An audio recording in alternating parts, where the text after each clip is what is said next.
booster club class. Do we have the recommendations from the county on this? That was sent out today? I will address that. Okay.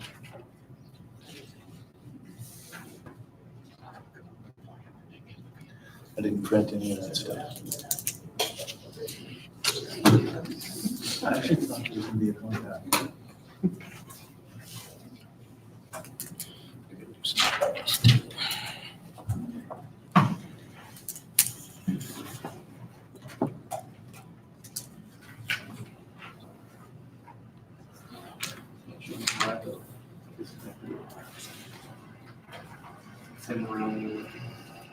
Let's connect it to the wrong camera. You say when you're ready. You are on right now. Good. Okay, we will go ahead and call the meeting to order. The board wants to provide ample opportunity for public comments on matters that come before us. Your input is important. If you wish to address an item already on the agenda, we ask that you do so when that item comes up for discussion. If you have a comment on a matter not on the agenda, this is the time during our meeting for such comments.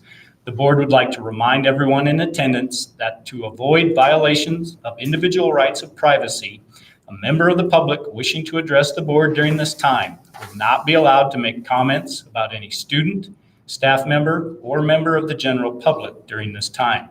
Does anyone wish to speak at this time? Okay, we'll move on to the agenda items. We have a recognition of individuals, delegations, or correspondence. Nothing. Okay. Discussion from the Building Project Budget Committee. You want me to start this one off? You bet. All right. So we had a meeting today with Bridget Ekstrom and another gentleman who actually does the underwriting through the Seattle office, Dave Davidson. And so she brought her worksheets. This purple folder has all the stuff in it, but the ones that you probably really want to draw your attention to at this time is one that looks like this right here. And the reason being is that since we actually, when we have the May 5th bond election, the interest rate has actually gone down substantially as of today. In essence, what that has done is it's actually decreased the amount of interest on that bond by $2,492,142 and some change with that lower interest rate. So that was a really good news item for us this morning, or I guess this afternoon when we met with Bridget. Of course, we locked those rates in on Thursday when we have our next meeting, which we will lock those in. I thought they were going to be locked in on the 31st. No? Nope, according to her, they are locked in on the 6th. So Okay. she does not anticipate any drastic changes in 2 days. Yeah, it was a great conversation. That's a significant savings over, what we talked about during the proposal phase of the bond. To look at it specifically on the numbers that we generated for the community, rather than $8 per month on a $100,000 home, it drops it to $6.73, which is pretty significant. And as Mr. Wilkerson stated, over the life of the 20-year bond, we're talking $2.4 million in interest savings. So that's a pretty significant. It makes this project, all the better at the moment and the time and the opportunity that we had to do that. Again, I would just like to add my thanks to the community for their support of that and look forward to watching the project continue to move forward. Any other comments on that? Okay, approval of the contractor for the building project. Okay, so we went through the process of gathering RFQs, which is a request for qualifications. We had 7 different construction companies put in their qualifications. All 7 were considered qualified. The committee then went through those qualifications and narrowed that down to 4 of the 7 for the, no, excuse me. Then all of them put in request for proposal. Thank you. I do it every time. I want to say process. Request for proposals. All 7 put in proposals. After the proposals, then we narrowed that down to 4 to interview of the 7. And then we conducted interviews with those 4. And so after the process was completed, using a rubric system, with the committee, the contractor that was recommended by that committee is Dick Anderson Construction.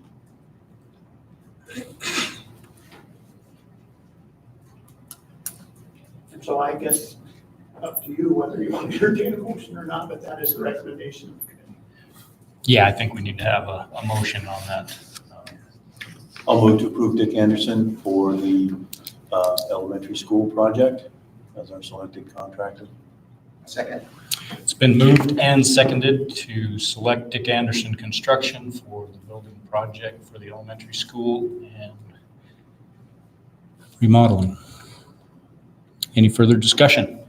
I just want to say it was a really difficult decision, and I want to say thanks to all the contractors, the 7 actually who participated in the RFQ process, and the 4 who came and gave their presentations. They all did a great job, and we'd have a successful project with any of them. Yeah, I would agree with Kevin. Being a part of that process was, again, a privilege and very unique learning experience for myself.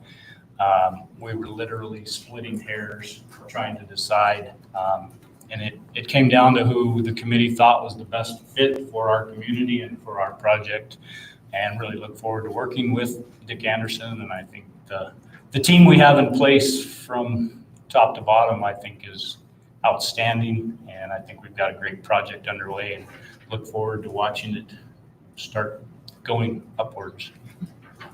Yeah, I think, is it possible to have a little further discussion after the vote, or now, I guess?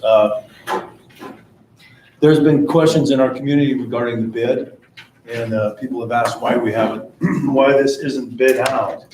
And we have chosen our contractor. We do have a guaranteed amount, and every aspect of that work will be bid out to all the subcontractors. Every piece of work on that project is going to get bid out. So it's a little different process than the standard design bid build that everybody's used to, but we do have a guaranteed cost on the school. And just want to reassure people who've been asking that question, who aren't familiar with the process, which, we're just learning it too, that every piece of work on that project will be bid. So Dick Anderson's just the general contractor in essence. Yes, and they will also be a competitive bidder on the aspects of work that those divisions that they're interested in doing. So, yeah, it's still a competitive process. Okay, thank you. Yeah. It just brings the contractor on to the design process a lot sooner and allows us opportunity to secure some things earlier in the project. Okay, all right. Any further discussion? All those in favor, please say aye. All those opposed? Motion passes. Discussion on the proposed MOU from the union, or for the union. So we got some language from. Thank you, gentlemen. Thank you. I don't know if they had any comments. I guess I should have asked. Did you have? Can I say something? Absolutely. I apologize. I should have done that. Yeah, it's more just gratitude than anything else. Thank you for giving us the opportunity to be part of the team. I guess for those of you I haven't met yet, I'm Bob Everly with Dick Anderson Construction in Helena. Full, yeah.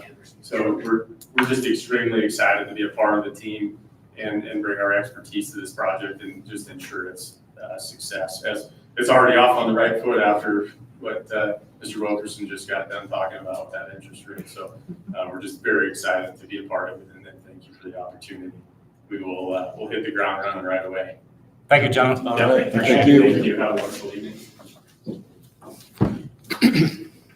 Okay, so Montana School Board Association and the new Montana Federation of Public employees. Public Employees, thank you, because I think that's part of, because they combine with all the public employees and the educators.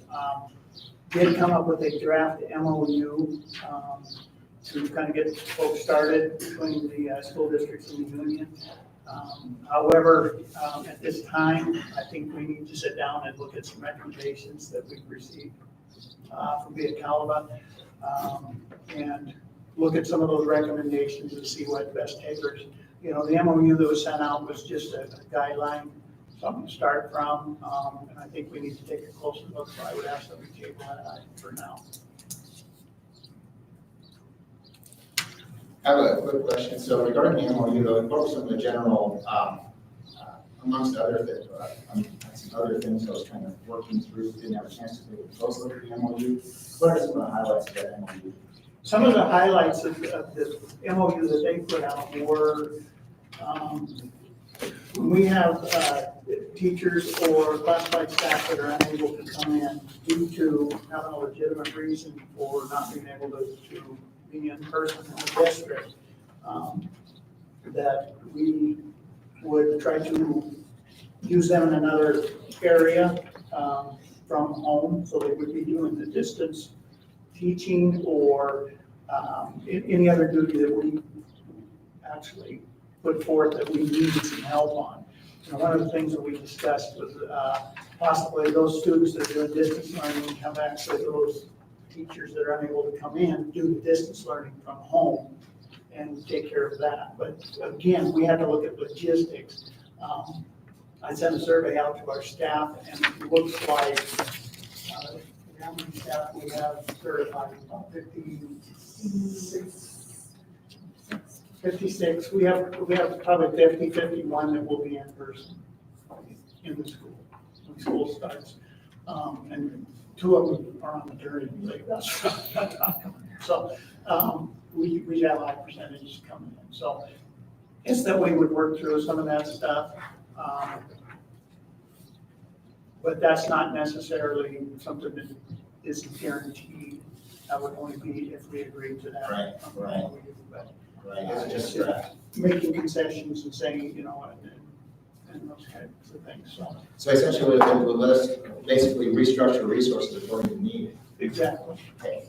You said it much better than All right, thank you very much. Just one question, do we need to schedule a meeting now or get some tentative dates for the negotiations committee? I would say so, yes. If that works right now, to set up a date, I think. I know you're all. Is that me again? Right now, that's you. What kind of time frame are we under to get this reviewed? We should try to have something in place before the beginning of the school year. So Right. we can make sure we have that all in place. You know, I think if we try to sit down sometime next week, if at all possible, or the week after, I mean, it'd be wonderful if we work it all out before the next board meeting, but I don't think that's gonna happen. I think it's gonna be something where we need to sit down as a committee, come up with what we think we need to do, and then the negotiation team's gonna have to sit down with the union negotiators and discuss those and see if they're even amenable to our terms. Would be my suggestion. Okay, well, it sounds like we better get together as soon as possible. If we get together this week, Jason's kind of stuck on. It won't be me, Right. it would have to be the alternate that did that, which that's completely fine. But yeah, it won't be me this week. When do the teachers come back on contract? 24th. moving forward.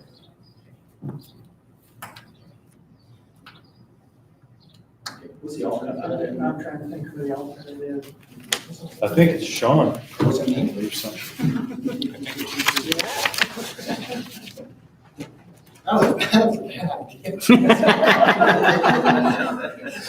You want to retract that?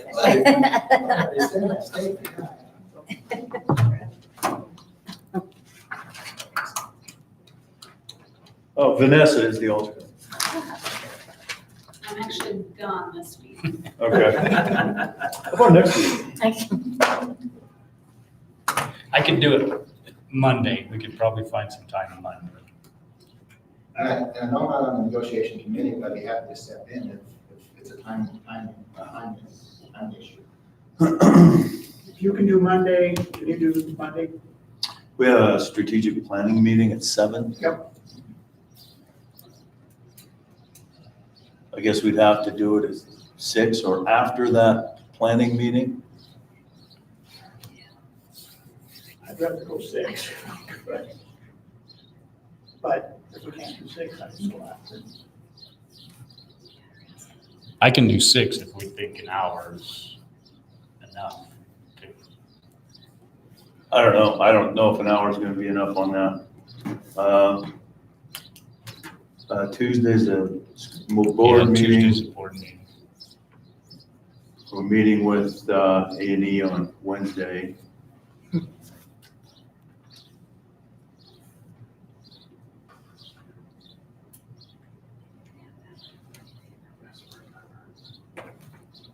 I don't have that. Do you have that?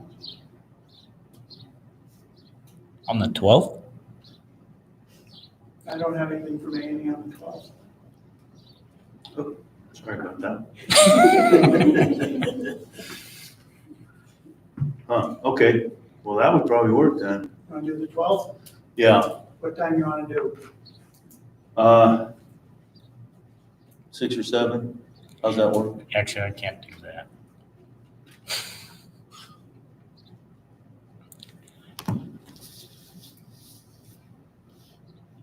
Yeah, I could. Next week on the 12th? Yeah. So, or the alternate? Yes, it's the alternate. Oh, yeah. She should be back, but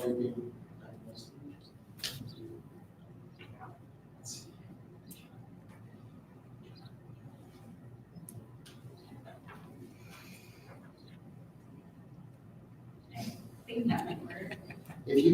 Let's see, the 12th. I could do it earlier.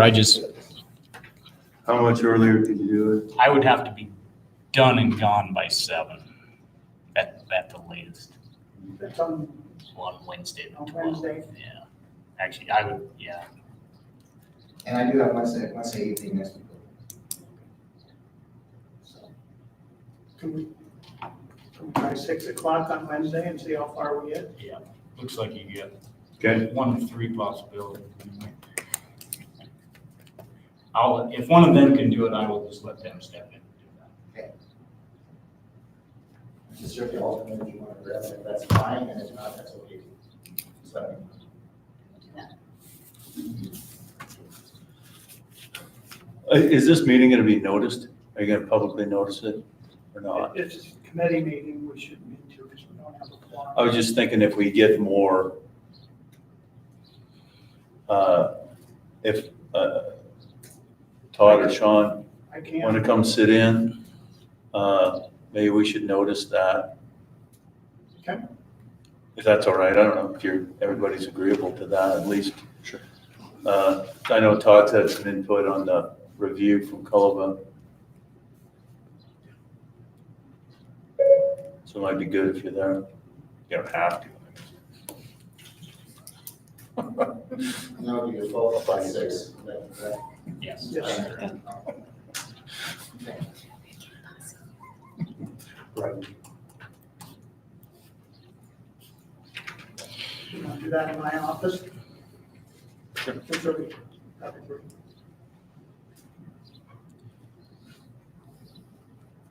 All right, Okay, so we will move that MOU to a committee meeting August 12th, 6 PM with the negotiations committee. Okay.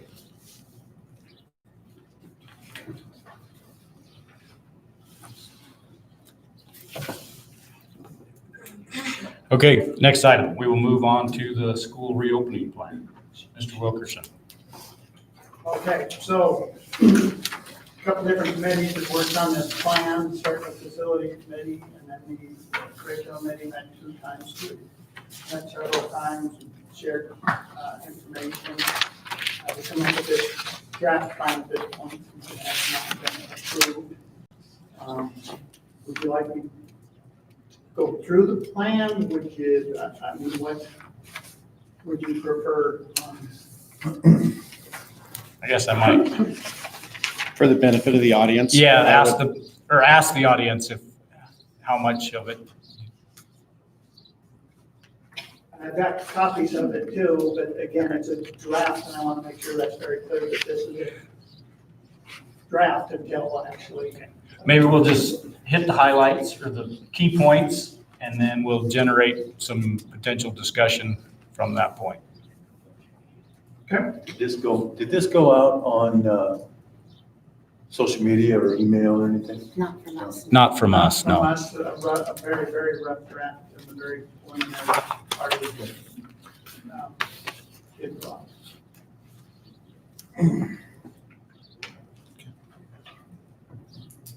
Okay, they talked about the phasing.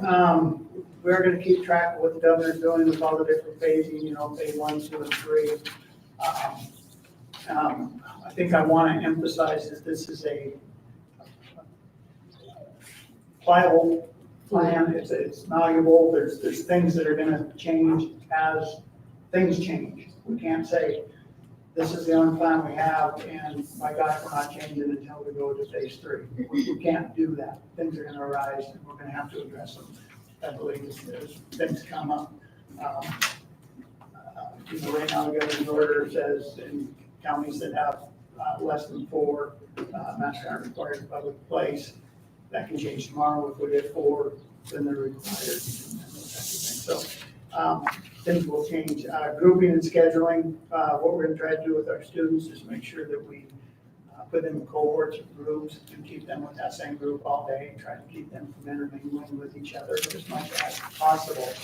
It's more difficult in the high school because we do still switch classes, but we're gonna have paths, we're gonna have ways to try to keep them as separate as possible, and have people out there helping us with that.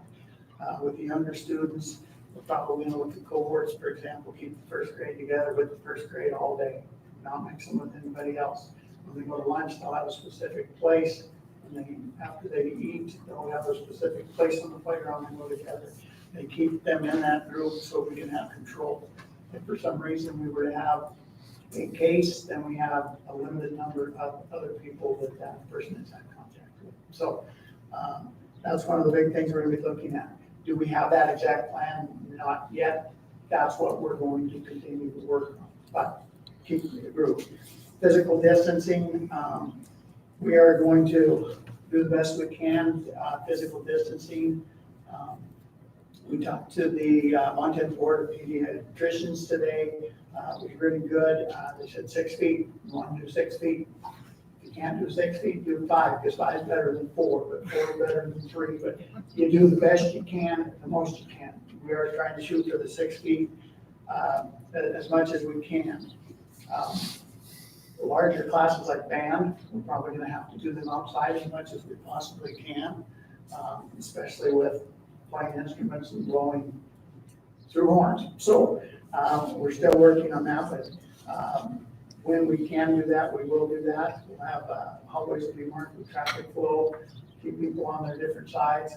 We're going to talk about probably lockers. They suggest don't use lockers because you have fingers going in and out and touching everything. A lot of logistics we're still working on. Face coverings. The district will follow all state and or federal mandates in effect at the time of the mandates implemented. Until further notice, the district's going to require all staff, pre-approved visitors, and students to wear face coverings. Upon entering the building, they'll be required in any area where a minimum physical distance of 3 feet, but ideally 6 feet, cannot be maintained, or as directed by the classroom teacher. Face covering must be dress appropriate. With face coverings, we're asking, they do need to wear them on the bus unless we can social distance on the bus. We're asking parents to bring their kids to school if they can, so we can lessen the number on buses and make it more manageable. However, we will still provide transportation. We do ask that masks be worn into the building and through the hallways because it's hard to social distance at that point. And then what we're looking at is in classrooms where a teacher can social distance those students in the classroom. Once we get everything, they get set and they're comfortable with that, a teacher can allow face coverings to be removed. It's got to be in situations where we're comfortable with that. One of the things which we will get to here shortly is like the lunchroom. We're actually going to put tape on the benches and make sure that they get there at least 3 feet apart, spread out in their cohort groups. They have to wear masks through the line. That's a requirement. And then once they get to the table, then they can take them off. We're doing such things as, instead of kids going and getting their own trays, taking it up there and saying, I want this. Trays are actually going to be in the kitchen with this pre-wrapped silverware on them. Kitchen ladies will say, what do you want? This, and they'll load the whole tray up, hand it to the student. They can't even do it at the salad bar. We're going to have somebody at the salad bar serving students. Students are not allowed to touch anything. We have one person touching anything at a time. Health monitoring. What we initially kind of talked about temperature checks, but even pediatrician says, no, you're going to spend all your time doing temperature checks and take you forever to get the kids through the door in the morning. So what was recommended if you look for possible symptoms? If you see a child that may have some symptoms, then we can do a temperature check. That follows our same guidelines that we would use for any child that's ill. We take their temperature. If they have a temperature, we know something's going on, we call the parents and ask parents to come in. So it's following kind of a general protocol. Basically, with the temperature check, it's recommended that any temperature of 100.4 or higher would be isolated and asked to have the parent come and pick them up. That's the recommended temperature. Some kids do run a little warmer than others, but 100.4.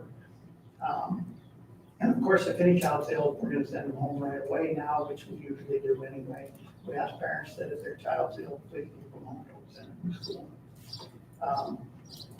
We're going to ask the staff to sign an acknowledgement at the beginning, confirming that they are responsible for their own health and safety, that if they're ill, they should stay home. And if they feel it's necessary to get a COVID test, they need to visit with us. Let us know what they're doing, because if you get a COVID test, you have to stay home until you get the results. Continue busing. Again, we're going to encourage parents to transport students to and from school. What we're going to look at is having specific doors. We're still working through logistics that each class comes in, so you're not having K1, 2, 3 all coming in one door at the same time, but different staging areas so we can keep them separate by their groups and bring them in a safe manner.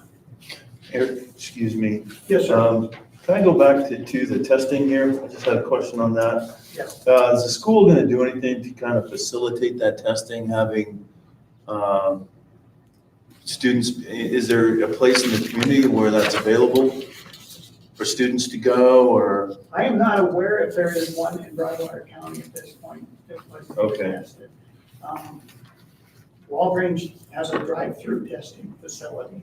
Oh, okay. So, and the results, they are saying 2 to 3 days, they're getting results back from Walgreens. So Okay. it's actually fairly quick now. Was there any discussion about facilitating that in the community so that kids could get tested here before school, or? I believe the Billings, if I'm not wrong, I think at least on their website, the Billings Clinic shows that they are a COVID testing place. You do have to have a referral from a physician, was my understanding. And I could be wrong. And I know at the urgent care here in town, they'll do COVID tests there, I believe. They do, and they will actually, if you call ahead, they will come out to your car. The St. Peter, the new This- St. The St. Pete. But do you need a physician's referral for that? That's. I'm not sure on that. Because Because a lot of places have gone to a physician's referral to Right. get the COVID testing, so they may need that first. Kevin would be my understanding, but we can definitely look at it and see what the resources are first. Let folks know what resources are available and where at this time, but I guess we can look into that and see. Yeah, I'm wondering if St. Pete's or Billings Clinic wouldn't kind of help us out on that, just to kind of streamline things, make it more accessible for students. If we're gonna, suggest that they do that. Okay, I do have a call into Jenny Klaus concerning nursing possible needs. Oh, I'll visit with her a little bit on that, and then we'll make another call.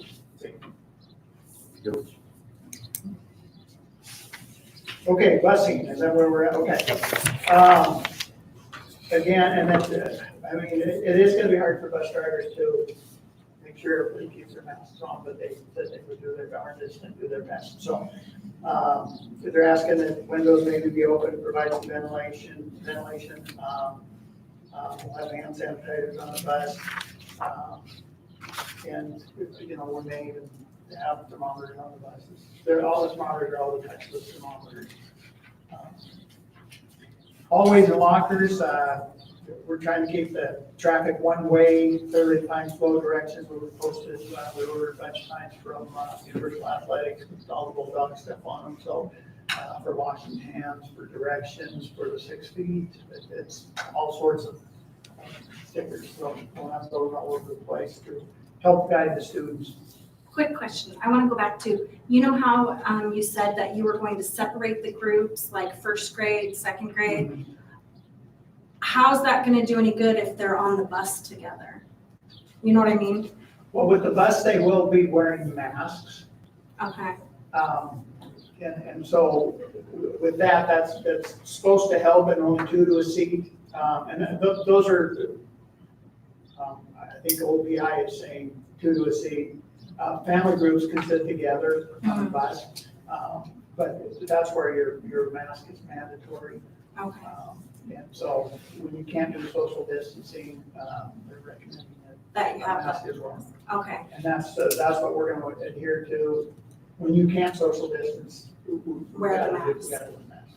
And I think possibly once our bus ridership stabilizes a little bit, and they know our bus drivers are pretty good at kind of not necessarily assigning seats, but I think they could probably group kids the best way that they could. That might be a suggestion that we didn't necessarily talk about that, but in order to limit exposure to.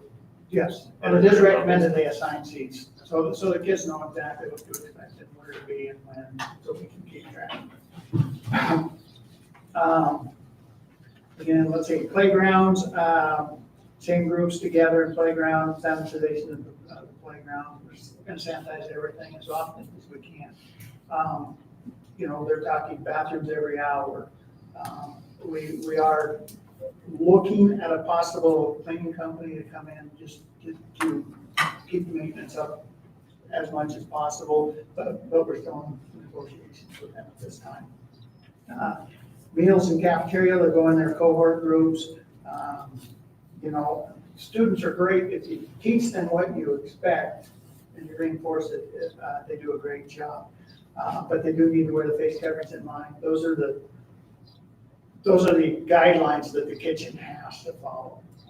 And everybody serving has to have the mask, they have to have the gloves.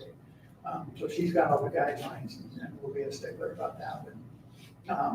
And we'll distance them. Visitors, adult protocols. District, we open to only students and staff. We are not going to have parents in hallways unless they have been pre-approved, and that's going to be on a very rare occasion. We want to keep as many outside people out as possible to keep things as safe as we can. Now, they can still go in the front door and talk to Christy, get what they need, but if they need their student to go to an appointment, Christy will get them. Or she will call the classroom and have them stand. But We're just gonna try to get as little traffic as possible in the building. Hygiene precautions, just asked to follow the measures we have here, instructional signs, markers, frequent hand washing. The pediatrician said number one is hand washing, over and over and over, don't touch your face. I mean, that's right up there at the top. Wear face covering as directed. Sharing instructional materials will be limited. Maintain physical distancing, cover coughs and sneezes, elbow. Stay home when you're ill, and water, the fountains are gonna be shut off. So, we are encouraging them to, bring their own water bottles and stuff. We will still do the water bottle refills, but no drinking fountains. A question on that. What about students like leaving the school area for lunch, coming back? We talked about that a lot, actually, so, I don't know, we did have discussions about closing, because it's the high school is open for lunchtime. But I guess the conversation kind of centered around with kids leaving after school and coming back for practice. And we just felt like if they're in the common areas, they're gonna be wearing their masks anyway. So yeah, I don't know, Kevin, it's tough. I mean, it is. The county has no cases right now. I know our county does. What concerns me is like going to downtown. I agree. Because you see licenses from I all over, agree. license plates from all over the place going through there I know. hourly. I don't disagree. And I don't, it just doesn't seem like a good idea that kids can go in there and come back to school because.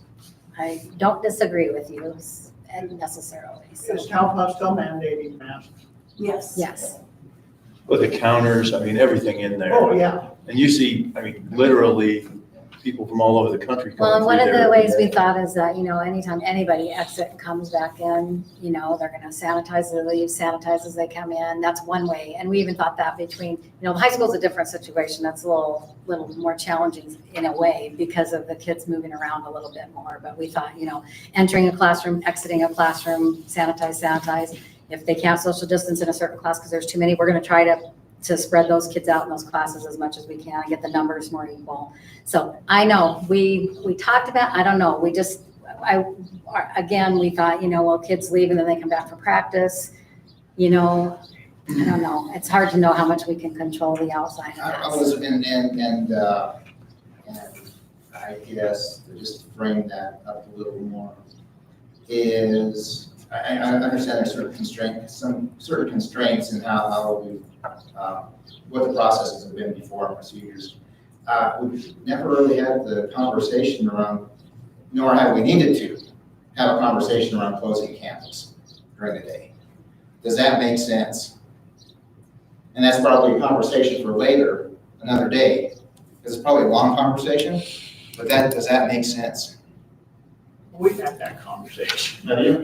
Oh, yes. Just amongst administration. Would it- Yeah. I know this is a long, drawn-out discussion you could have over that, but does the fact that you're going to now, at least here at school, possibly eliminate some of the large gatherings here on campus and disperse those kids out, or maybe they are a little more distant than having the entire high school population in a confined area eating lunch? Would that, that's a good counter. That's one positive that could be. Now, the bad part of that is we can control their behavior at school more so than we can control it off campus, obviously. But again, you encourage, teach, encourage. And that's, That's a thought. yeah. And obviously, all schools are in this, we're all dealing with this right now. And many of the high school principals that we've all visited and talked about it and doing what they, I don't know, it becomes how much control do we have? And I know we do have the control to close down campus at lunchtime so that they can't leave, that is. But some of the others but say the same thing Brad did, that's an opportunity to decrease the number. We got to figure out where are we going to put 200 high school kids during the day for lunch if they can't go.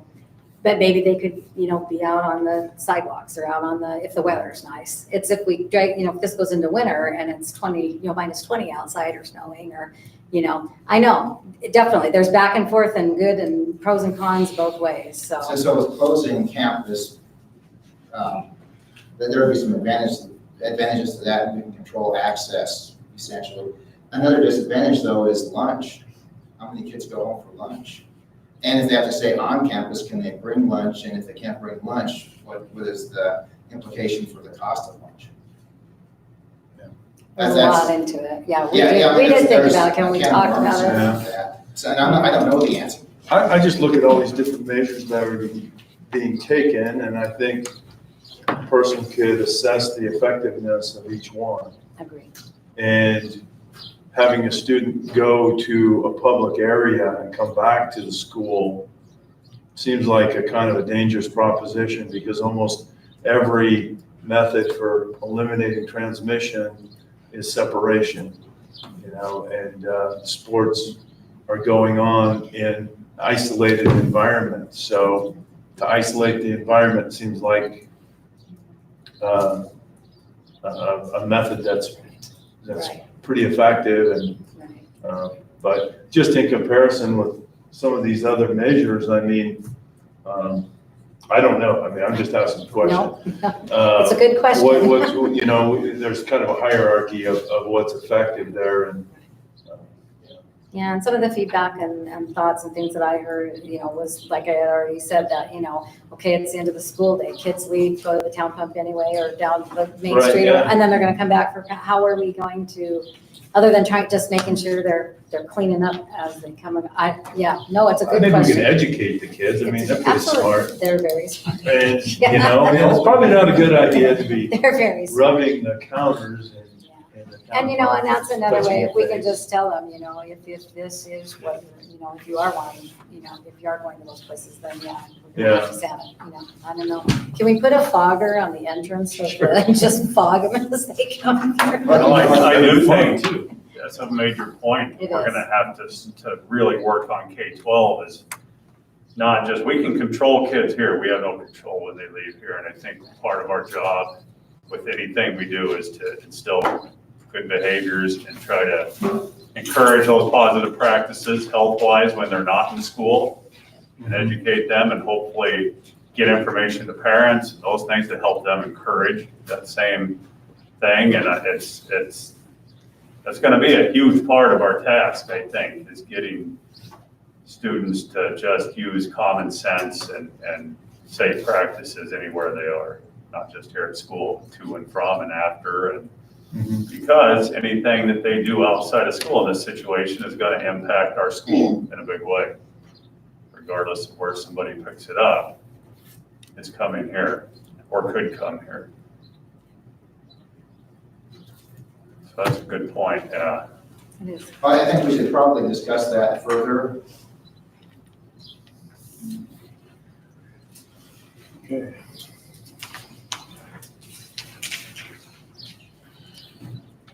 Okay. So cleaning procedures, all school buildings have been deep cleaned, disinfected over the summer, continue to do so daily as they're used. Custodial staffing schedule will be adjusted to perform increased routine cleaning and disinfection every school day. All classrooms, restrooms, frequently touched surfaces such as door handles, desk, handrails, light switches will be cleaned several times throughout the day. To facilitate the increased cleaning procedures, and we're getting ionizing machines and disinfecting foggers, and they'll be in use. So we actually ordered a bunch more. The ionizers actually are electrically charged, and so they're supposed to cover all surfaces, no matter where you use them as a fogger. Fogger does surfaces, but we have several of these machines right now, and we've got more on the way. For those times when we don't have a lot of time to disinfect a classroom, we can actually use the fogger on a more frequent basis to disinfect as much as we can until we can get in there and do a little more deep. Instructional plans, depending on the current phase directives, that's why I said this one is kind of vital, as district provide appropriate plans of instructions that will be modified as necessary by governing health and safety protocols and requirements, accommodations, and remediation for students who need support is being addressed in preparation for school. Students may choose to attend this upcoming fall semester, either face-to-face on campus or via remote learning. They do have that choice. Can they do a combination? No. And the reason I say no is we want to break some order, or we want to, health and safety is why we are offering that. And so it's hard to say you can do one and then, and go back and forth between the two. If parents feel that it is not a safe environment for the students to be in health-wise, then they can do the remote learning. And dedicating resources, Can you change that anytime? So like, say if we went back to phase one, you'd be like, okay, I'm just gonna pull my kids out. Good Oh, question. So we are asking anybody who wants to do remote learning to at least, what word am I looking for? At least commit to one semester. And the reason being is we're afraid that people are going to kind of go back and forth as it kind of suits them, and that's not going to work for us to be able to plan for remote learning and face-to-face learning at the same time if we have kids going back and forth and jumping in and out of classes. But of course, if something happened where, say, there was like 40 cases and outbreak, you guys would then reevaluate the whole thing, right? Yes, and then on a case-to-case basis. Yeah. We're requesting, we are asking nicely, we're not saying this is the rule. But we are asking that people do that. And in a semester, then we can relook at it because we're changing classes in high school and that's a good transition time to do it. But if we keep having people switch back and forth, it's hard for us to plan. We'll do that, and it's really hard to teach. And it's hard to learn when you're bouncing back and forth. I mean, it's my stick to one or the other is the best for the student. I think that brought up an interesting point. I mean, 40 cases, I think we probably shut the doors. Well, yeah. Before that. I was. But it I brings just up threw out a an number. it brings up an That's a big interesting number. point. What is the threshold? I mean, I mean, it's hard to draw a line, but I mean, if things start to escalate quickly, I mean, how do you make that call and have you thought about it? I mean, what's your plan? We're gonna call the county health board and say, hey, what do you want to? Yeah. Well, you just said yes. No, we actually have a response to COVID. That's one of them we kind of added. Yeah. It's not stellar, but it does say, if it's localized to one cohort, we're probably gonna have to ask that cohort not to come in until we can do some deep cleaning for a couple of days. We're going to have to, on a case-by-case basis, go, what do we need to do to disinfect and get everything back so we're comfortable bringing kids back in? Either that specific part of the building, that specific building, or. Like even a class or something like that, or a specific group. Yeah. And I think it's probably important to add as well, although this probably would almost never be the case. But you mentioned that 40 cases have to just pop up all at once. Well, what if after a few months things tend to really clear up? Well, maybe those remote learners want to come back outside, so it goes both ways around that. And that's why we did put in here, exceptions will be considered by administration on a case-by-case basis. So if there is a reason or, it definitely will look at whatever anybody, if anybody wants to come and give us a reason of, why they want to switch back, from one to the other. We'll definitely look at the situation. We just, from a logistical standpoint, can't have a student, well, we're going out of town, we want to do remote learning. Or, we want to remote learn this week or on Monday and Tuesday, then we'll be back Wednesday. And we have to be able to logistically put this together and have an approach that'll work for students. So I have a question. So say that a student gets COVID, tested positive, do you take that whole cohort that they're in and send them home for 2 weeks to isolate? And how would you do their education that way?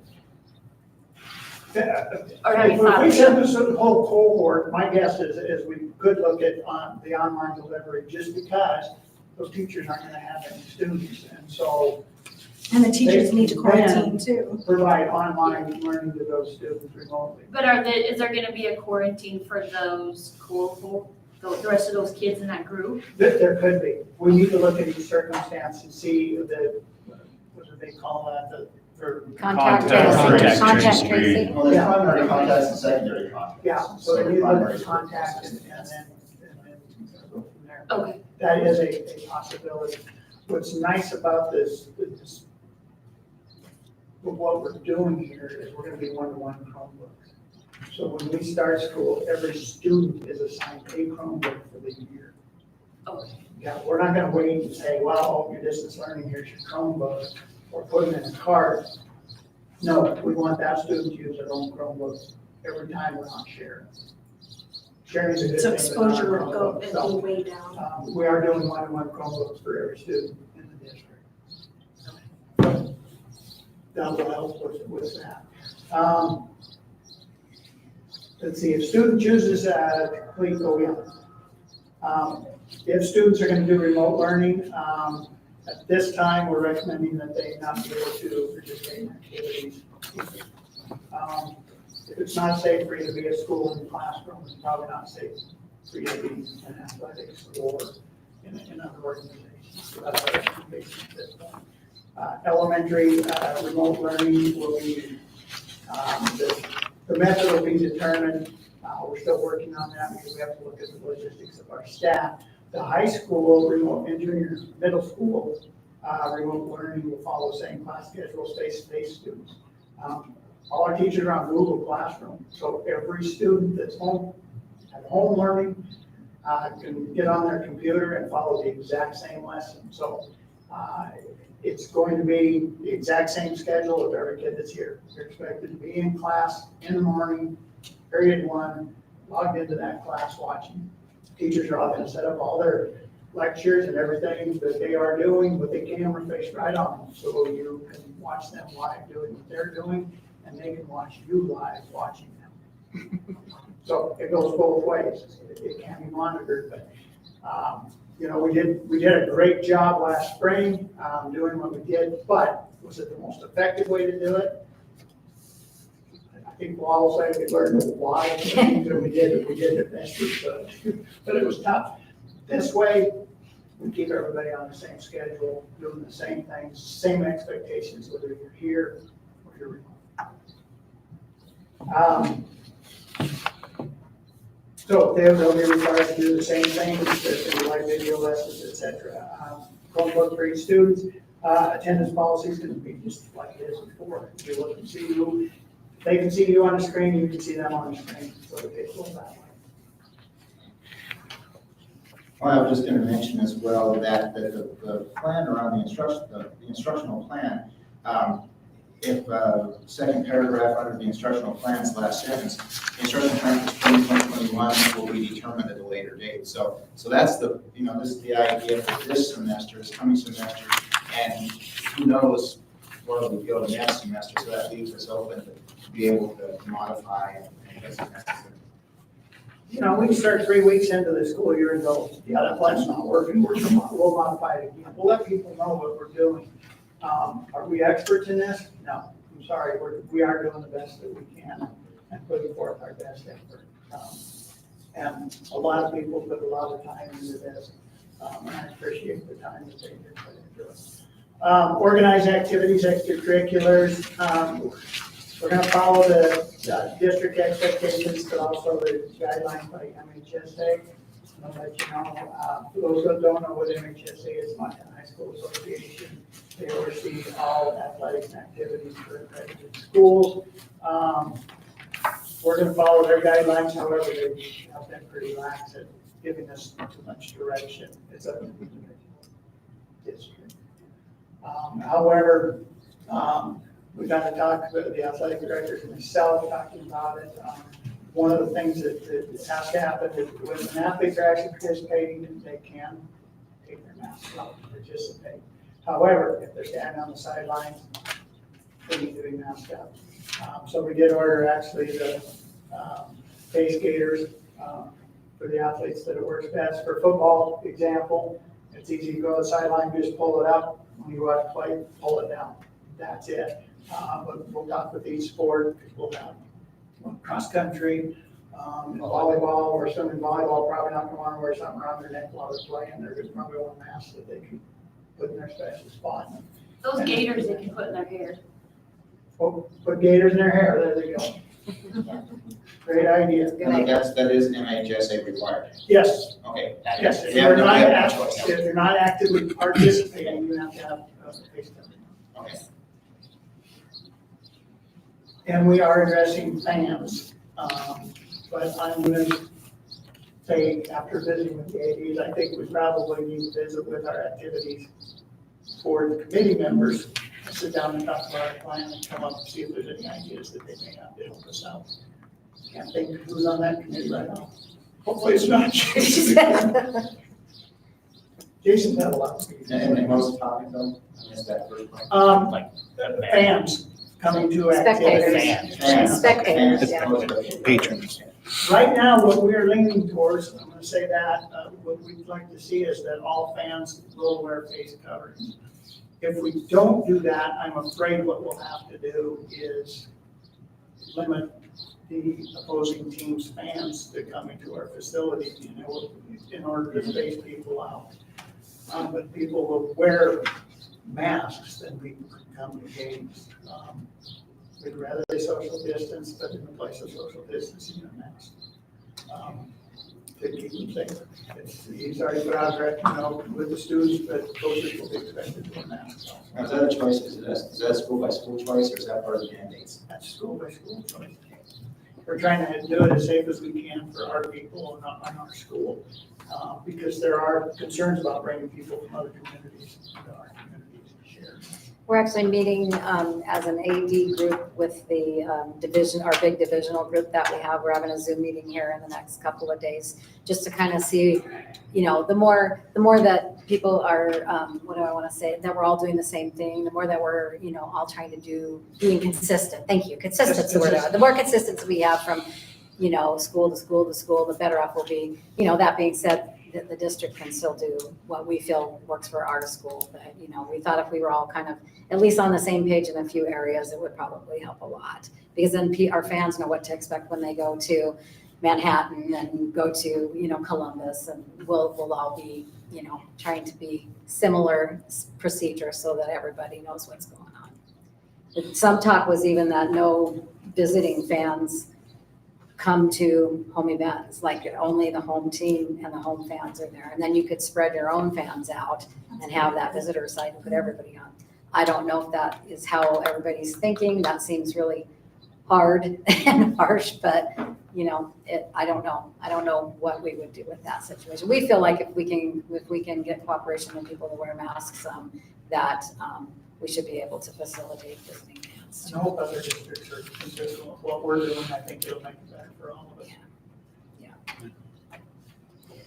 All right, and in response to positive COVID, the district determined when a student or staff member was on school grounds 2 days prior to the onset of symptoms. So somebody comes up with symptoms, and we're going to have to look back for 2 days to see who they had contact with here. Or testing if they were asymptomatic, which some folks are. School pull-up areas visited by the positive student or staff members would be cleaned, disinfected prior to reopening. Student or staff member traveled on a school bus would be disinfected as well. We're also getting foggers for the school buses, so the drivers can actually fog their buses between every time. I think as soon as they drop kids off, they'll fog, and before they go back and pick them up, they'll be fogged. But yeah, so they're ordered, whether they get here or not. But I also talked to our bus contractors, and they're already getting cleaning supplies for their buses. And even activities, we talked the other day about, cross country will have a bus for the whole season, football will have a bus for the whole season. We won't be swapping buses, so hopefully we'll be able to adhere to that. So One bus everybody per stays on one activity, bus. they'll use the same bus for the whole season. We'll still disinfect it and stuff, but we're not gonna cross over kids going back and forth on different buses. Elementary school communication will be sent home to other families from the student class, and we'll notify them of positive test. Transparency, that's gonna be our biggest thing, is let folks know what they're going on. To see who may have been within 6 feet of the student or staff member, they'll be self-quarantined, get tested 4 to 5 days after their last exposure to the person. If they choose not to be tested, they must remain home for 14 days. Question? I was just curious, like, for all the products and everything that you guys are having to buy, how does that work into the budget? That's a wonderful question. So our It's governor expensive. gave us $400 per student to the tune of Oh, okay. I'm like, ooh. $285,000. So here's the bad part. We have to spend it by December 30th. Oh, So you tell me how we spend $285,000 in the next several months. So we're front loading right now, and so none of this is coming out of our budget. good. So does that include masks for the kids and all the sanitizer? And I have 960 disposable masks. I have 96 child-sized masks. I have 1,000. Yes. Okay, that was what gonna be one of my questions, Yes. is who's No, we providing do that? have that. We are actually asking families to maybe Provide them. provide them if they can, but if they can't, we've got them. Because you know students will come and forget them and. Yeah, so what we do is we have disposable masks, the child size and the adult size.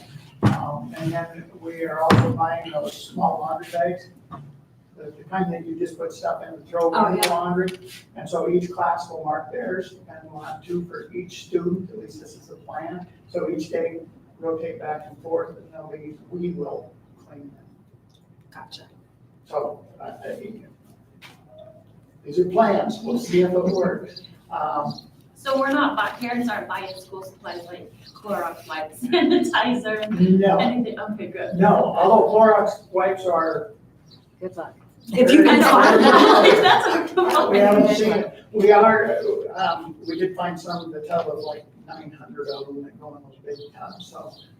We are buying as many supplies, I bought 50 hand sanitizers.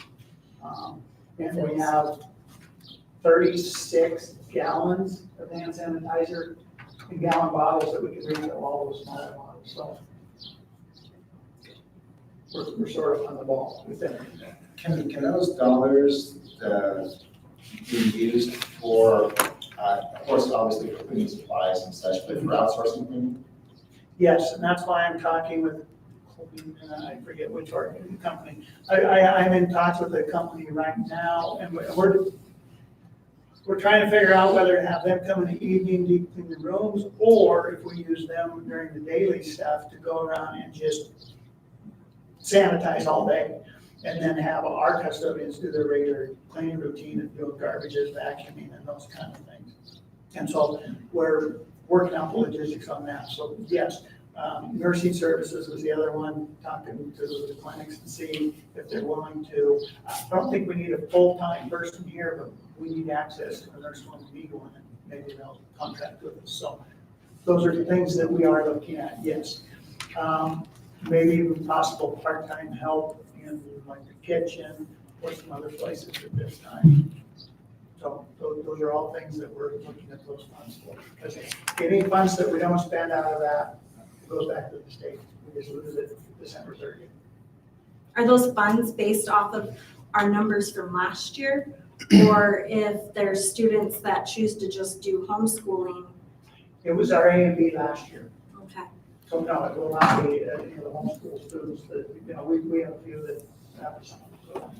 So, no, it's last year's A and B for students. And that was given out statewide. Yes, that was him statewide, yeah, 400 per student. Are they gonna let you accrue that money if it's committed like to a contract? They have a contract cleaner through the end of the year. Can you accrue that money? They're Or saying- encumber, I think that's the right word. Can Pam? you pay them in No, we advance? will not let them cover I think it. it has They're to be saying that you'd have to find another source to do that.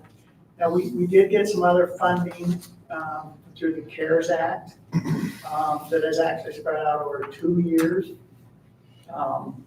But we budgeted that for a lot of extra cleaning supplies anyway, but we're gonna wait till we expend this before we dip into that anymore. And we can do amendments on that if we need to. If something's working, then we need to change a few things.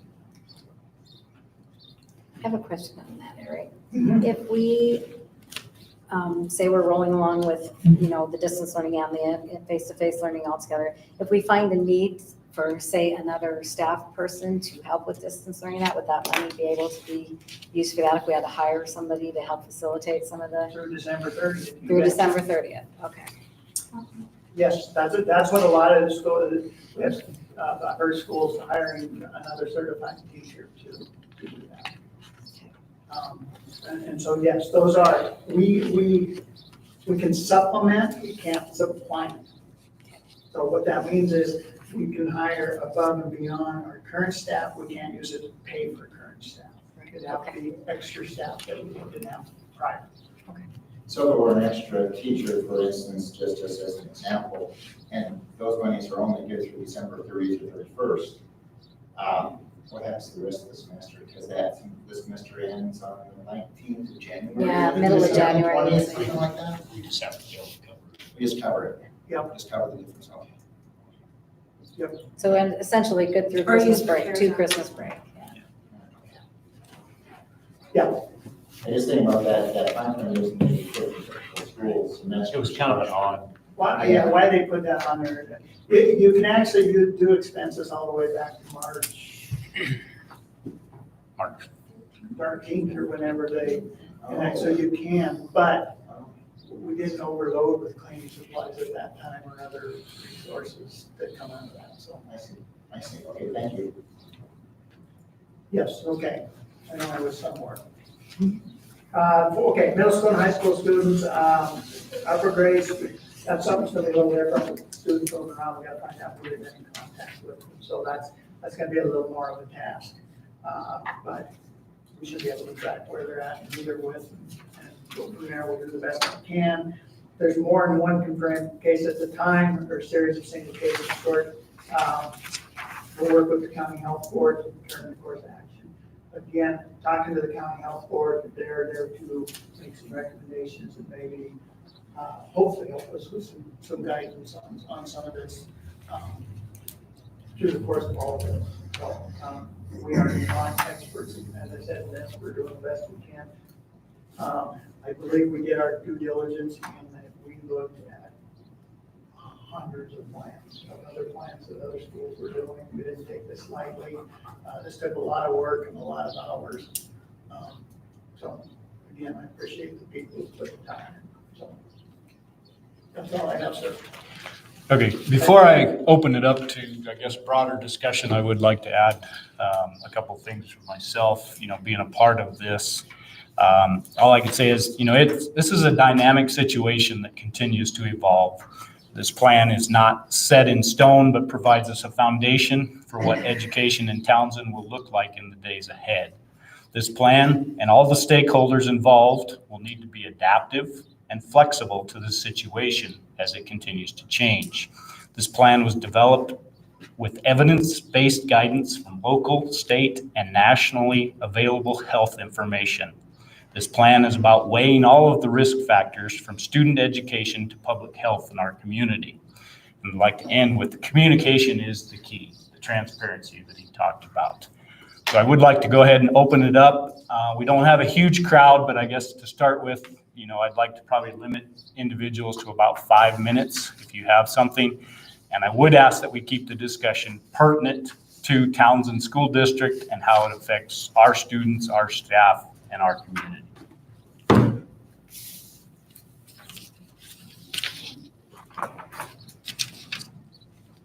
I have a question. Yes, ma'am. I guess I'm gonna ask, now that we're gonna do more formal, would you state your name, please? Oh, yeah, my name's Melissa Deal. So I've been thinking about this with I have a 5-year-old in school. How are you gonna keep the little tiny kids from switching masks? I like yours better. No, that's a good question, and I think when we work, even with the youngest of kids, by teaching, by education, and by talking about that and how important it is not to do that, and watching the best we can. And we're actually gonna, even in those small classrooms, do as much social distancing as we can, which will actually help those teachers also keep an eye on what's going on. Because I just ordered face shields that have dinosaurs on them, and, you know, because with some of the younger kids, they recommend that the teachers actually wear face shields, not masks, because they need to see their mouth when they're doing reading lessons and when they're doing some other things. Not as effective. There aren't any studies that say that in fact, they say that the shield is not near as effective, nor is the gaiter, but we're going with the best we can do is to cover up as much as we can. It's the face masks that are actually the best. But yeah, we're gonna have to teach them that that's not an acceptable thing to do and keep a very close eye on. Is there a protocol what the masks have to, like certain things that the mask has to do, or could it be like even a handkerchief that they tie around them? They're suggesting, CDC says either 2 to 3 layer masks. And so the ones you see that people are making, a lot of them are 2 to 3 layers. The more layers, the less likely that gloves are supposed to get through them, I guess, for lack of a better term. So they're recommending that. You know, like a bandana type thing would work because it can be doubled over, it can be tripled over, and those kind of things. Might be a little harder to keep them on. I guess that's why we're gonna, you know, offer masks, and we even have the smaller ones. And I tell you, I'm not super comfortable in masks, but boy, I'll definitely wear them. And as you guys know, the studies that they say with masks is, the mask doesn't protect me from getting it from you, it protects me from giving it to you. And so by me wearing a mask, I'm protecting other people, like I hope they protect me. So yeah, long story, sorry. I think it'd be a good idea if parents kind of coach their kids up a little bit too. Yes. That school's gonna be different this year. You're gonna be expected to wear a mask and don't trade with your buddy and keep your own. And Oh, we've been trying. yeah, I bet. Well, I mean, Yeah. did you see Jennifer Beatty's post on Facebook? They Oh, yeah. actually said anytime they have screen time, when they're doing an iPad or something, that they, in order to have screen time, they wear their mask. She said, amazing how long a kid can sit with a mask on. Screen time. And then it just kind of conditioned.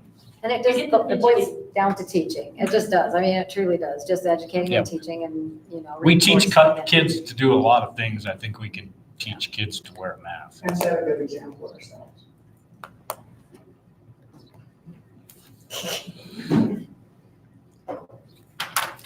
Tim Ravendall, I'm with your internet news here locally, trying to make sure that I help you guys keep the citizens and parents informed. I did talk to Eric here last week about where we're at, where we're going, looking at the draft. And one of the things that I also want to make sure I bring up to you folks, you know, there's a lot of talk about masks within the community and the concern whether they're effective or not. And Eric, you very well brought that to the point. We have a lot of conflicting information coming from CDC and the World Health Organization that is giving some of the information that Governor Bullock has used in his directive. And so it does become a concern of a lot of the parents and the citizens on what is really the right way to go. Again, taking the steps necessary to do your best is applaudable in my own opinion here. But again, I want to make sure that you guys know that that's why I'm here tonight, to help you guys get your process out in front of the people. As you can see, I think most of the folks in the room here are part of the system and not general public that are wondering what's going on. They don't get to meetings, that's usually what happens. So I'm just here to make sure that I do my best to try to get the accurate information out to the people. Again, I talked to Eric about that here last week. Getting the draft out so people can see what's coming, it is very important. It's part of the process that we depend on for transparency. And so again, that's where I'm at tonight. I want to make sure I let you guys know this is not live. It will be it's recorded, and then it will go on multiple different sites for folks to be able to review. What I really need from you guys is an electronic means of communication for those folks that, you know, a clearinghouse, if you will, where they can submit comments or concerns that you guys are working on. That's kind of a main point that I'm hearing about. So like a website or an email or, I understand the school system has got its own place, but you can go to a website and get lost pretty quick, especially if you're like me. So I don't know if I worded the point properly, but that's what I'm trying to make sure to get to you guys. And this is being filmed on YouTube Live. It's live. Pardon? This is being filmed on YouTube Live. Okay. YouTube Live, so people do have access to it. Okay, they are watching, okay, Yeah, I'm just for your information. that's fine. And then, fair enough, so we're waiting for them to get a hold of us? Okay. And I guess, all our emails are on the website. Okay. Available. They can call And anytime they and can leave call us messages. too. I've received several phone calls and had some very nice discussions. Okay, and again, it just, if there's a clearinghouse, a lot of times you have a committee working on something, and it's easier to keep it focused in that area when you're working with those. Probably the administration then. Yeah, usually administration is on those committees, and so that's probably the best way to disseminate information to share with the committee. I just know we feel it's really important to communicate, obviously, everything that's going on and get that information out as quickly as we can. This is a big step tonight to have this discussion and fine tune things, because we do want to get accurate information out there. We know how it gets very misconstrued very quickly if we don't have it to the letter. So that's today. That's why we're doing what we're doing. And as soon as we have something approved and finalized, it will go out in multiple ways and be available here to pick up probably in the library for hard copies. And we'll have it available in many different forms so that people know what's going on. And again, the final is certainly the final, so I just wanted to make sure we're trying to get the people engaged so that they understand what's going on before that happens. Thank you. Thank you. Mike Delger, I'm unfortunately the chairman of the local health board. We've been looking into some stuff, and I don't think from what we've seen, that the health board has no authority to deny you opening the school. However, I think the only authority that would lay with is the public health officer, which is Doc Campbell. That being said, I think that our role in this should be more advisory from all the stuff that we have gone through, and Sean and other people have had some input back to you about what they would like to see done, other things they would like to see done. One thing that I would like to emphasize is when you have your extracurricular meeting and when you have your first day of school meeting, you need to tell these high school kids and your middle school kids that, and what we tell people at the health board is that you have a load of responsibility on your shoulders. If you want to make football work, then you have to police your teammates, yourself, make sure you pay attention to the policy. Because that's what it's going to come down to, is the cooperation of the kids. Personally, I'm not really too worried about kids. They seem to handle all well. I'm worried about what you're going to do with staff. Because if you get staff getting sick, I don't know where you're going to pull substitutes from. And I'm sure that that's a problem that you guys are worried about too, but I don't know how that's going to work. Your age group and your staff, are you guys loaded towards retirement age people, or where are you at with that? We have some mature. I like how you say it. Yes, we do. And I think you bring up a really good point. It's odd, we had 4 subs sign up just in the last couple of weeks, 4 new people. But yes, if we have several who are out for a couple of weeks, it's going to make it very difficult, especially with social distancing. So those are things that I hope our safety precautions help us in that. But those things happen when we cross that bridge, and I hate to say it that way. But this is something we're going to have to kind of watch and keep track of and try to figure out as we go. Did you happen to do a survey for the parents of who's in favor of coming back? Or I mean, Yes. what were your percentages on that? It's about 76 to 78% were in favor of coming back. Yes, we did a survey too. Actually, everybody, but we asked them to tell us if they were parents, if they were community members, and then we also surveyed our staff. Okay. And so we got their concerns and some of the things. Then I sent out an email and just said, hey, can you let me know what the plans are, because we need to plan. Like I said, I was pleasantly surprised that almost all staff members Okay. are planning on coming in person. And, that's how we are, looking at things like mask wearing when we can't spread out far enough and things like that, is to protect, mature teachers, mature folks, and everybody really, all of us, but that's just one of the small things that, that can help with in those situations, so. One thing we may look at too, that I saw in another plan, is that if there's any teacher that it's maybe a little higher risk, but not considered, that they don't want to stay home, they'd rather be here teaching. And if they have their classroom and say, I'm gonna wear a mask and I need everybody in my class to wear one too, that comfort level needs to be important to everybody, and we need to respect that. But if we have a class that has 4 kids in it and we can spread them out, then we have a little more freedom to work with that. And that's what we'll try to accomplish. Same thing with Chromebooks, we're not sharing those with health, although we do have a computer class where everybody has to use the same one. We're gonna clean those after every period. So, those are logistics we're dealing. And so far, the high school kids have been really good in any of the things that have been going on, this summer in small groups. And, we have had the weight room open, and they have followed every directive, every rule. They've been really good about it. And I think they want to be back and they want to do their activities. And I think they're pretty much willing to do what they need to do, to do the right thing and make that happen so that they, can be back on campus. So far, not saying they'll all be cooperative, but so far it's looking pretty good. I just wanted to share, we had a discussion in our curriculum committee meeting here, was it last week, or I guess both of them were last week. But if a teacher is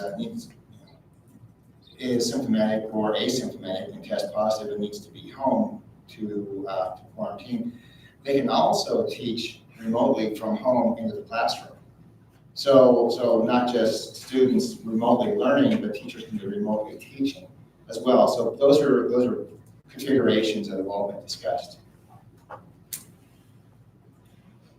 And Mike, one of the things I think, I don't know if it's been mentioned in this meeting or not, but we as all the different committees that have met, one of the things we looked at a lot and we discussed was that Townsend Schools does not operate in a bubble by any means. We're part of a much larger community. And we felt very strongly that the things we do in school could easily put other people at risk. So we wanted to definitely weigh, make our decisions on the safe side, because our students do go out in the community and they interact with parents that aren't necessarily part of our quote unquote school community, but part of our larger community. And that's just the way it is in any town, anywhere. We felt like we have a responsibility to take some of these safe practices to protect anybody in our community, not just the older, more vulnerable population, but anybody that our students may come in contact with. Because in Townsend, Montana, it's impossible not to. Yeah. And that was a big part of it, that we are part of a much larger thing than just school.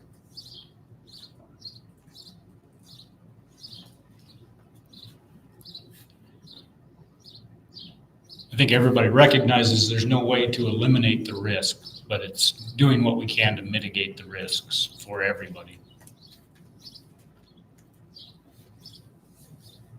Okay, so this is the draft. Where do we go from here? What's the plan? This is a draft. They need to approve it at some point. If you approve it, then it becomes the official plan. That's the intent. That's the intent. And if there was something in there that the board discussions and says, well, no, we need this or this or this,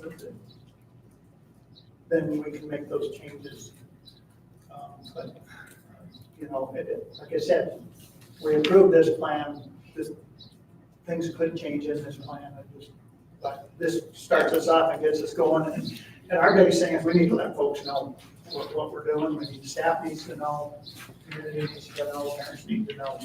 So for example, if something like, what Kevin brought up as a concern, what we've already thought about closing campus and things like that for the high school. Even if this is approved tonight, this is a dynamic document, right? Then if we meet later and say, maybe that's what we need to do, then we could still put that in place, correct? We can put procedures in. Well, yeah, because I have a whole list of procedures we still have to figure out, so, okay, I just want to make sure that, because this isn't, it's fluid, like you said, it's a fluid document, okay, Yes, if there's major changes, I think then we would sit down with the committee okay.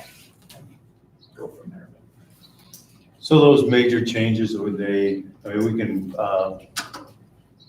approve a plan, I guess, a plan for reopening, but there'll be a continuing, ongoing procedures as that evolves. Will that come back to the board also, or I don't know, would is they? that? Because they're school procedures, so, I don't know. Do Do you want me Kidding me? If it's a minor thing where we're saying, well, yeah, this won't quite work, we need to kind of mold it a little bit. I think we can mold that, it's just procedural change. However, if we are changing, say, our mask procedure or something else, or they said, these are the guidelines you do if you have somebody active in COVID, and we're way off, then I think we need the full board to do that. Maybe as a means of kind of splitting the two for the first couple, maybe 2-3 months of the school year, we can have it as maybe an update or review of this plan as a standing item on the agenda so that we can get feedback from the administration and see what it is that's working, what doesn't. One person's procedural change is somebody else's denial of a service or, impacts them somehow. So that might be something that we're going to have the fall sports meeting next Monday or the Monday after? The 10th. The 10th. So, the timing of this plan where we say participation, in extracurricular activities essentially it depends on that decision. So we're asking parents who maybe have not seen this, haven't had time to absorb this, to make that decision as to whether their child is going to be in extracurricular activities. So, while yes, it's important for us to approve this plan, depending on what happens and how that is presented by the activities directors at that meeting and the response, the feedback that we get from that, those are things I think that we need to not necessarily have a special board meeting on, but those are things that for a 2-week period, perhaps, we can visit at the next full board meeting, for instance. So I don't know if that would be something that we can have as a semi-standing item for the first couple months that we're back in. Well, yeah, and as we get kids here and try to work, a procedure might look great on paper, and then when you find out, oh man, that's not working this way, we've got. It's either that or then it's we built can- into your report. Yeah, and I would, it'd be great to have a standing item, just to visit about the benefiting changes needed to be made, probably under action, because can always table it for the time being Right. until we go to the next one. Well, our parents and the public, if they know that for the first 2 or 3 months, it's a semi-standing item, if they miss the September meeting and they have something that needs to be brought up, they can come to the October meeting. Take that time, do whatever research or come up with, their proposals or their changes and present them at that time. I guess when I look at this, we left the end of last year closed.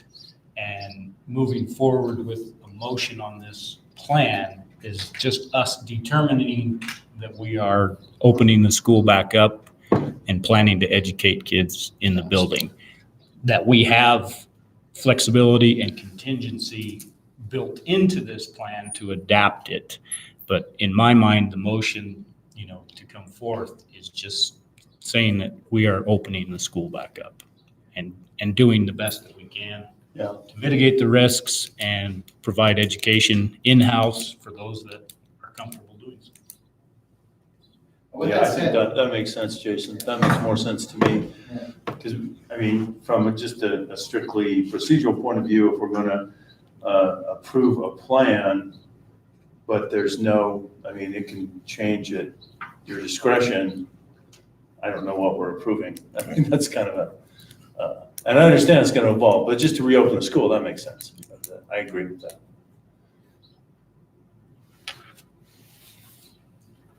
okay, so I think, and let me just go ahead and say, I think the administration and the community's done a really great job of putting this together, putting this plan together. Lots of information out there, and it is quite the job. We all understand this is a living document. This plan is a living document. And so with that said, and I think I think the verbiage will be correct. I'll move to approve the school reopening plans presented. Seconded. It's been moved and seconded to approve the school reopening plan as presented. Any further discussion?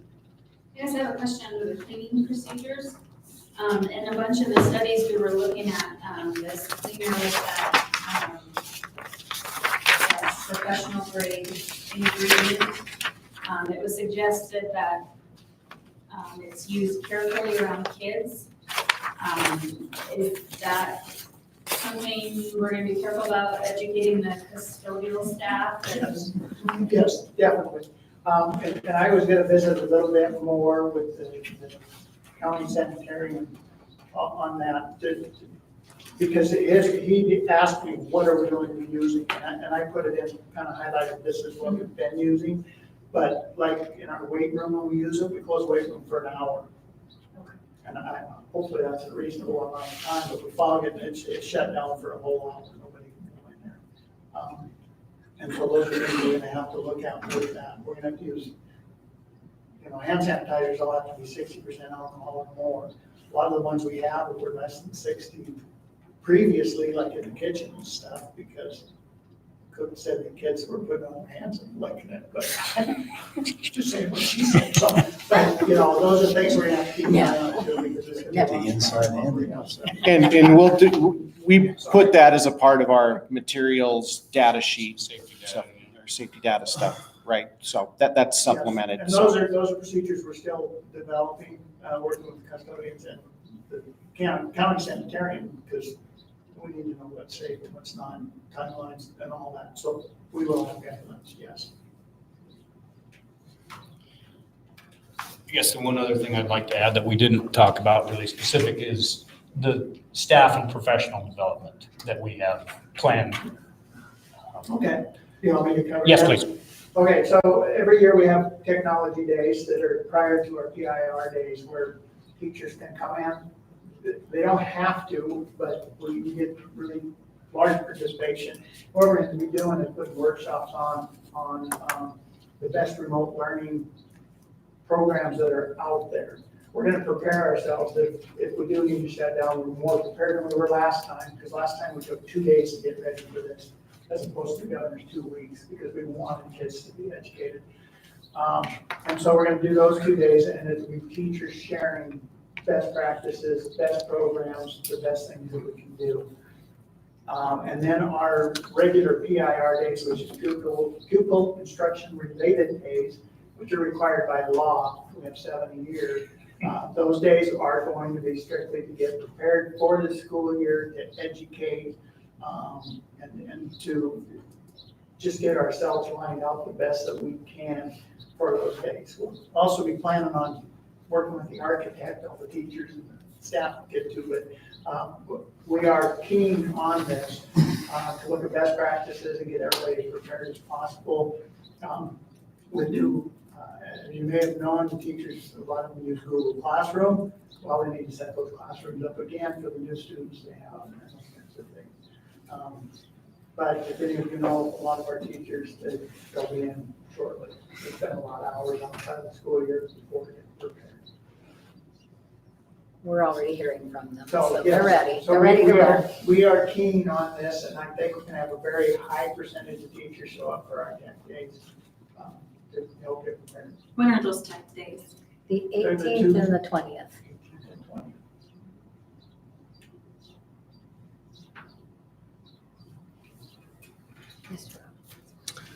Just another quick clarification, if you pass a motion here to go forward with reopening and the plan is fluid, do you have a date where it was talked about review, was brought up possibly a future board meeting or a special meeting to stay on top of the situation without knowing for sure the unforeseeables, but as just a policy where people know kind of what the game plan is looking down the road?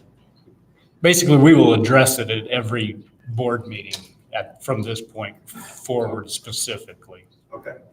Just want to make sure of it. Okay, thank you. Well, and I assume once this is approved, we will definitely share it out, right, to every place possible so that everybody can see it and know what's coming, so. Yes, we'll put it out everywhere we can. Okay. And then I think we're looking at the newsletter type thing that primarily will just be this. If any updates are made as it changes or whatever, that would all go out every time we updated it too, I would think, too. Everybody would have a current update, like we always do with our stuff. Okay. Yeah. And to kind of speak to that point, I would propose to amend the motion to call it the initial plan instead of the final plan. Initial reopening, No, it's a reopening, but the initial plan. the initial. Is that funny? What's that? Is that funny? Well, I just Well, wanted to we make, can't I approve just, a plan. no, I just want to If make it's sure gonna we, be If it's gonna change, how do we approve I it? like that. No, I like Okay. that. I like Okay. that. no, my look was at Pam to make sure that she got it in her minutes. That's, Well, any plan is a living document, will change regardless. so there's a That's motion not what on the the, motion, my point was, that's not what the motion said. You called it the final plan. That's all I wanted to do. I just said, I think, what was my motion? You made a motion to approve the reopening plan as presented. Correct. correct. You're Correct. saying It initial. wasn't final. I Because just it said is, final. it is the first document.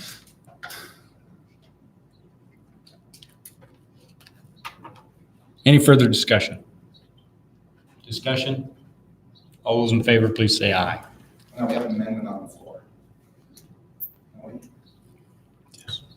Unseconded. Do you want the word initial?